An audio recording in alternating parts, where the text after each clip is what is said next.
Good morning बच्चों।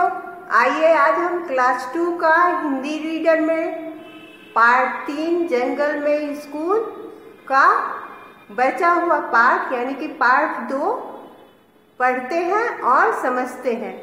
बच्चों, मैंने इसके पहले वीडियो में जंगल में स्कूल का आपको कहानी बताया था कि जंगल में एक स्कूल खुल गया है जिसमें जानवर अपने बच्चों को स्कूल भेजने लगे हैं। तो वो सभी खुशी खुशी स्कूल जाते थे, लेकिन भालू जो उनका जो मास्टर था, शिक्षक था, वो एक दिन उनसे कहता है कि अब तुम लोग 1 साल पढ़ चुके हो, अब तुम लोगों के लिए परीक्षा होगी। इस परीक्षा की बात सुनकर सभी टेंशन में पड़ जाते हैं और दुखी हो जाते हैं कि पता नहीं परीक्षा कैसे होगी। बच्चों, आगे की कहानी मैं आपको इस वीडियो में बताऊंगी। तो चलिए बच्चों, आगे की कहानी को हम जानते हैं। तो अगले दिन भालू एक मैदान में खड़ा था।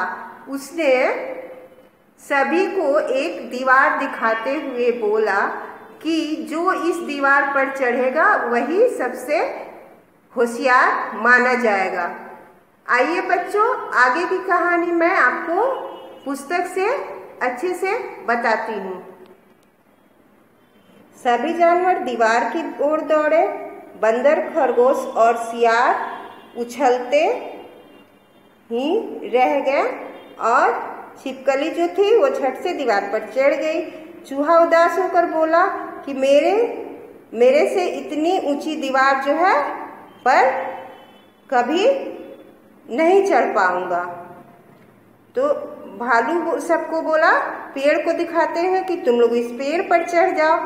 तो उड़ने वाले जो पक्षी थे वे तो झट से क्या किए, पेड़ों की शाखाओं पर जाकर बैठ गए। लेकिन जो जीव जंतु जैसे कि हिरन, मेढक, वो तो पेड़ पे चढ़ नहीं सकते थे बच्चों। तो वो चुपचाप अपना मुंह लेके, मतलब शांति से मुंह बना के खड़े हो गए।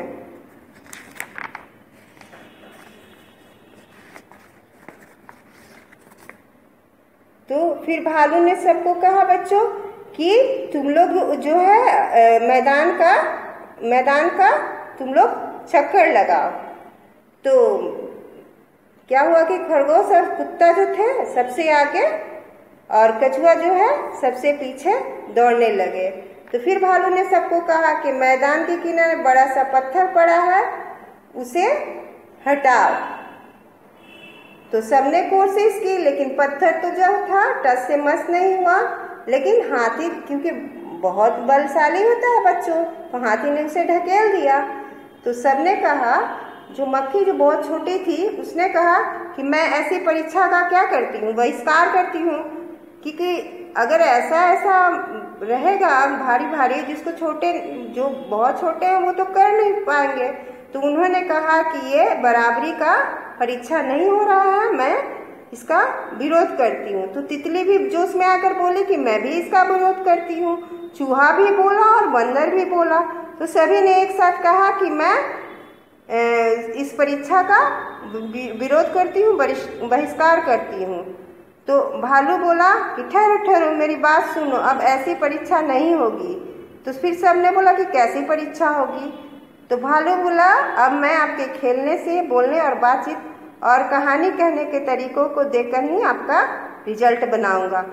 तो सभी ने कहा यह तो बहुत अच्छी बात है। तो भालू बोला, और हाँ, आगे से अपनी इस जंगल की पाठशाला में हम सभी आनंद से पढ़ेंगे और खेल खेल में ही सीखेंगे और खेल खेल में ही परीक्षा होगी। तो जो ये कहानी को सुना रहा है, जिसको सूत्रधार बोलते हैं बच्चा, वो बोलता है कि अब जो कानन वन है जिसमें ये स्कूल था वो आनंद का स्कूल बन गया है और सब खुशी खुशी सब कुछ सीखने लगे हैं। तभी से आज तक जंगल में कोई बिल्डिंग नहीं है और न कोई कॉपी किताब है और सभी अब खुशी खुशी इसमें पढ़ने लगे हैं और लग रहा है कि ये आनंद की पाठशाला है। कहने का तात्पर्य यह है बच्चों कि बिना एग्ज़ाम हुए ही उनके कार्यों के आधार पर अब बातचीत और उनका जो भी है उनके आधार पर अब जंगल में परीक्षा होगी, यानी कि मतलब कि खेल खेल में ही सारा हो जाएगा और भालू उनका रिपोर्ट जो है वो बना लेगा। तो बच्चों, आपने जंगल में स्कूल कहानी को 2 भागों में पढ़ा। आज ये कहानी ख़त्म होती है। बच्चों, मैं आशा करती हूँ कि आप लोगों ने इस कहानी को सुनकर एंजॉय किया होगा और खुश भी हुए होंगे। और अगर आपके पास बच्चों बुक है तो एक बार और इस कहानी को आप अच्छे से पढ़ेंगे और इसको समझेंगे। नेक्स्ट वीडियो में बच्चों मैं इस पार्ट 3 का जंगल में स्कूल कहानी का मतलब जो भी नाटक है उसका मैं आपको प्रश्न उत्तर और कुछ और अन्य कार्य भी बताऊंगी। तो बच्चों, आज के लिए इतना ही। धन्यवाद।